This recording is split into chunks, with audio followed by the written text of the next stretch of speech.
সবাই আগে ভিডিওটা দেখে। এই তোমাদের মাথায় হেলমেট পরলে ভালো হইতো, আমার বল তো প্রচুর স্পিডে যাবে, মাথা ফাটে যেতে পারে। যে খেলবো আর মাথা ফাটাইবো। আরে ভাই সমস্যা নাই, মাথা ফাটলে এনে হাসপাতাল আছে। ওকে, আমি কিন্তু 1 টাকা জরিমানা দিতে পারবো না, ঠিক আছে? ঠিক আছে ভাই, আপনার একটাও জরিমানা রাখবো না, খেলা শুরু করেন। আরে ভাই খেলাটা তাড়াতাড়ি শুরু করো না, কেউ আর তো পারবো না। টেহাডি মাইরা নিয়া হোটেল যা বিরিয়ানি খামনি।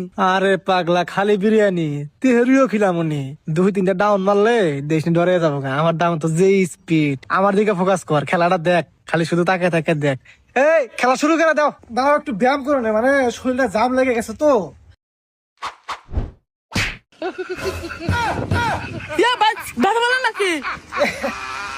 আরে মা পিছলে, প্রচুর পিছলে, সমস্যা নাই, মারো মারো মারো। ব্যাট তো ভালো না, কোন দামি ব্যাট খেলা হবে না তো। হবার এই ভেট গুলো আসলেও কম দামি, সেজন্য ভাই লাগান ভালো না। এই বাইরে ভেটটা চেঞ্জ করে দাও। কম দামি ব্যাট আনছো কেন? ধরো।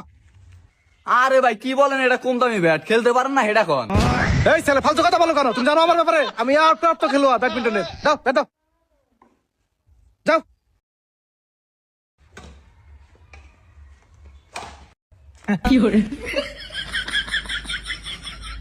দেখছো খেলা? হ্যাঁ, খেলা শিখতে হবে আগে, তারপর খেলতে হবে, ঠিক আছে? এমনি এমনি মাঠে আসলে হয় না। বাপ রে, এটা ডাউন মাইরে যে চাপা মার দিছে।